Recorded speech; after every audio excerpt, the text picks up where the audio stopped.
Hello YouTube. Today we're going to be checking over this hood for any dents or anything that I may have missed in the first coat of primer. Now what you want to use is guide coat, whether you can use spray black paint and just guidely spray it on the panel, or you can use a powder when they make other type of products. Look, it's already on my hand. And what you're going to do is you're going to pick it up, drop it into your powder, shake it, flip it over, close your powder up so you don't spill it and waste it. And you're going to rub your panel down like this. And this will show any dents that may or may not have popped up when they're first in my coat of primer.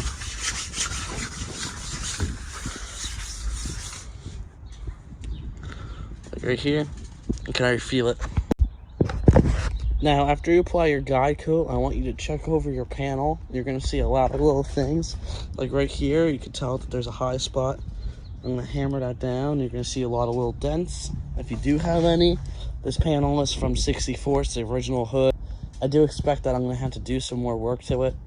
I already finished the underneath, but now it's on the car, and that's what I wanted to do, was get it back on the car, so when I did my last little bit of body work, I can feed it all in and match up the panels.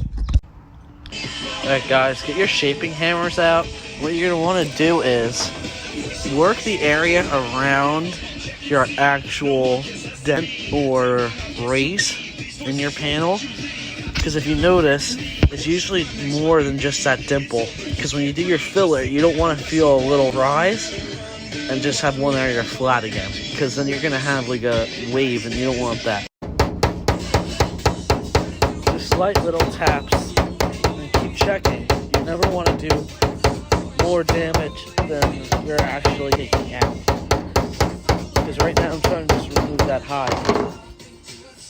I can still feel a little ripple, but the surrounding area is not getting damaged, and it's going to require very little filler when it comes to evening it out once it's done.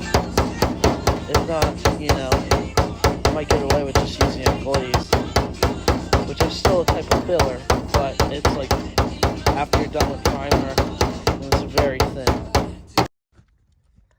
Alright YouTube, I pretty much put down the first coat of filler. I'm letting everything dry.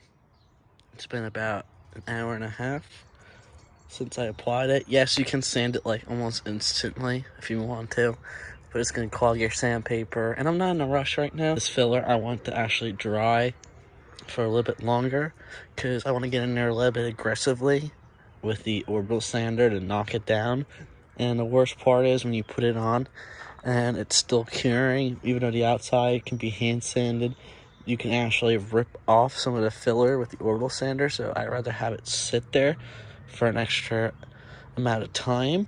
That will allow me to dig in there with the orbital sander and try and smooth things out. This panel was pretty heavily damaged. I put this on as rough as I can. This was 2 coats. I'm basically gonna just get in there with some 60 grit right away. The area that's a little flatter, like this stuff, I'll tackle it with some 320 first or some 240 grit. This, I'll just stand with 320. I was just trying to fill some of the pitting after I wire wheeled it, chemically converted it, got all the rust out of the pitting before I primed it. So now I'm doing my filler. And this filler is safe to go over primer. I didn't actually sand that back down, so I applied it. I still got a little bit more to do, but like I said, I'm just trying to do as much as I can, and I'm gonna start sanding this. What I like to do now is, after you're done sanding, I actually went from 40 grit to 60 to 80, then to 120 to 240 to 320, then 400, then the 800 grit on every one of these locations that I applied filler. So what I need to do now is I actually circled some areas that I need to apply some more filler. I have to hammer down a few areas, but then I'm actually going to spray some primer on this before the end of the day. And let me finish this up for now. Alright guys, I sprayed my primer, and now you gotta wait for it to dry, and then you can check out your areas to see if you need to repair more, add more filler, or anything else before the next coat.